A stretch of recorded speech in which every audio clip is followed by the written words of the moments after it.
ক্রীড়া মন্ত্রণালয়ের উপদেষ্টা মহোদয় জনাব আসিফ সাহেব যিনি হয়েছেন, কোটা আন্দোলনের আম, যে স্টুডেন্টরা আছে বা যে সমন্বয়কের ভেতরে একজন আম, আহ, ক্রীড়া মন্ত্রণালয়ের উপদেষ্টা মহোদয় জনাব আসিফ সাহেব যিনি হয়েছেন, আপনি দেখবেন উনি কিন্তু খেলাধুলা নিয়ে এখন থেকে উনি কাজ করবেন, বাংলাদেশের সার্বিক খেলাধুলার বিষয়গুলো নিয়ে কাজ করবেন।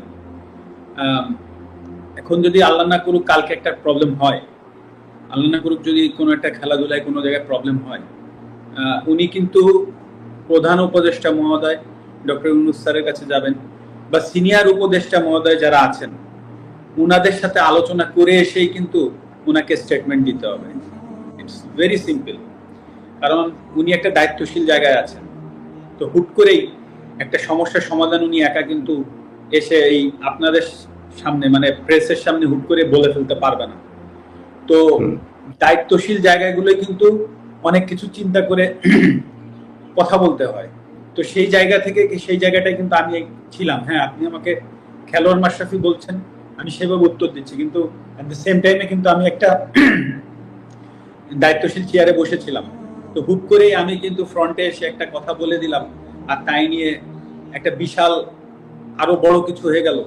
সেটার ট্যাকেল দেওয়ার ক্ষমতা আদৌ আমার আছে কিনা, বা বর্তমানে যারা কাজ করবেন তাদেরও কিন্তু এই জিনিসগুলো ভেবেচিন্তে কাজ করতে হবে। তো এটা কিন্তু ভেরি সিম্পল ব্যাপার। তো আমি যেটা বলতে চাচ্ছি যে হ্যাঁ, আমি ব্যর্থ হয়েছি, কিন্তু আসলে আমারও তো সীমাবদ্ধতা আছে বা ছিল, এটাও কিন্তু সত্য কথা। কিন্তু সেটাকে যে আমি এক্সকিউজ হিসেবে দাঁড় করাচ্ছি সেটা না, কারণ মানুষের দাবি ছিল, কারণ প্রথমত আমি একজন খেলোয়াড়, তারপরে আমি সংসদ সদস্য।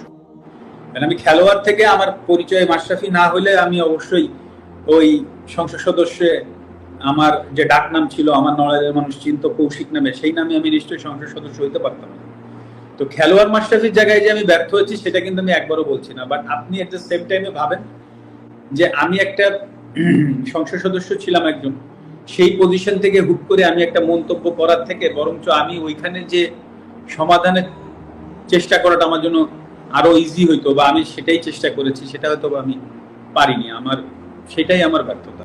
ক্রীড়া মন্ত্রণালয়ের উপদেষ্টা মহোদয় জনাব আসিফ সাহেব যিনি হয়েছেন, কোটা আন্দোলনের যে স্টুডেন্টরা আছে বা যে সমন্বয়কের ভেতরে একজন ক্রীড়া মন্ত্রণালয়ের উপদেষ্টা মহোদয় জনাব আসিফ সাহেব যিনি হয়েছেন, আপনি দেখবেন উনি কিন্তু খেলাধুলা নিয়ে এখন থেকে উনি কাজ করবেন, বাংলাদেশের সার্বিক খেলাধুলার বিষয়গুলো নিয়ে কাজ করবেন।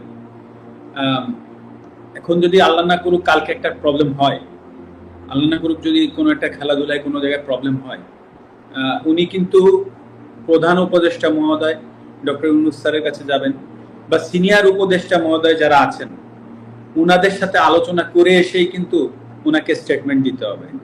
ইটস ভেরি সিম্পল, কারণ উনি একটা দায়িত্বশীল জায়গায় আছেন। তো হুট করেই একটা সমস্যার সমাধান উনি একা কিন্তু এসে এই আপনাদের সামনে মানে প্রেসের সামনে হুট করে বলে ফেলতে পারবে না। তো দায়িত্বশীল জায়গাগুলোই কিন্তু অনেক কিছু চিন্তা করে কথা বলতে হয়। তো সেই জায়গা থেকে সেই জায়গাটায় কিন্তু আমি ছিলাম। হ্যাঁ, আপনি আমাকে খেলোয়াড় মাশরাফি বলছেন, আমি সেভাবে উত্তর দিচ্ছি, কিন্তু এট দ্য সেম টাইমে কিন্তু আমি একটা দায়িত্বশীল চেয়ারে বসেছিলাম। তো হুট করেই আমি কিন্তু ফ্রন্টে এসে একটা কথা বলে দিলাম, আর তাই নিয়ে একটা বিশাল আরো বড় কিছু হয়ে গেল।